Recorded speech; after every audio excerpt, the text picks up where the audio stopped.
সম্মানিত এলাকাবাসী, আসসালামু আলাইকুম। আমি আজকেও চলে আসছি আপনাদের মাঝে আমাদের এরেন্ডাবাড়ি ইউনিয়নের নদী খনন কর্মসূচি বিষয়ে দু চারটি কথা বলতে। আমরা লক্ষ্য করছি জনগণ একটু নড়াচড়া করলেই বিভিন্ন রকমের অপশন চলে আসে আমাদের সামনে। হঠাৎ করেই জরিপকারক চলে আসে, দুই চারজন জমিওয়ালাদের সাথে কথা বলে চলে যায়। এইভাবেই জমিওয়ালাদেরকে সান্ত্বনা সূচক বাক্য বা কথা বলে থামিয়ে রাখা হয়েছে।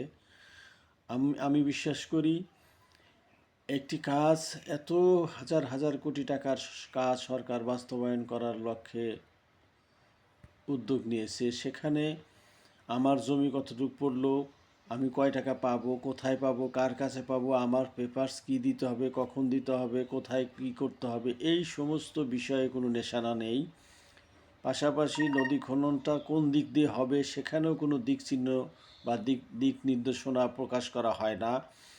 অটোমেটিক্যালি এই কোম্পানির দায়িত্বপ্রাপ্ত ব্যক্তি যারা আছেন, বিশেষ করে ইঞ্জিনিয়ার, তারা স্থানীয় কিছু পাতি নেতা বলি আমরা, আমাদের আঞ্চলিক ভাষায় বলে থাকি পাতি নেতা, তাদের সাথে সমন্বয় করে এই দেশের দরিদ্র কৃষক মানুষদেরকে অবজ্ঞা করে আপনারা আমার অতীত ভিডিওগুলো যদি দেখে থাকেন, সেখানে স্পষ্ট আমাদের অতিথি মহোদয়গণ বলে আছেন, যেহেতু চর অঞ্চল, সেই ক্ষেত্রে আমরা তাদেরকে পরপর 3 ফসলের ক্ষতিপূরণের যে একটা বাজেট বা একটা টাকা যে পরিমাণই হোক, সরকার সেখানে হতে পারে একটা মানে পরিমাণ নির্ধারণ করে রেখেছে। কিন্তু আমরা বর্তমান চলমান কার্যক্রমের মাঝে সেরকম কোনো দৃশ্যমান দৃশ্য আমরা দেখতে পারি নাই।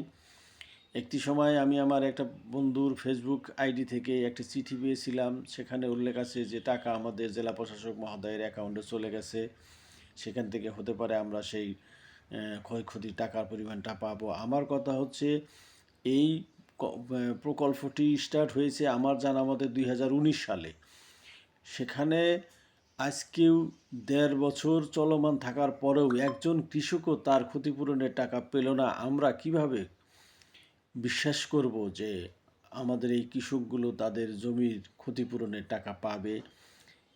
অথচ আমাদের বাংলাদেশ পানি উন্নয়ন বোর্ডের যিনি পিডি মহোদয়, তার বক্তব্যের মাঝে তিনি বলেছিলেন যে 500 মিটার কেটে যাব, 500 মিটারের টাকা আমরা পরিশোধ করব।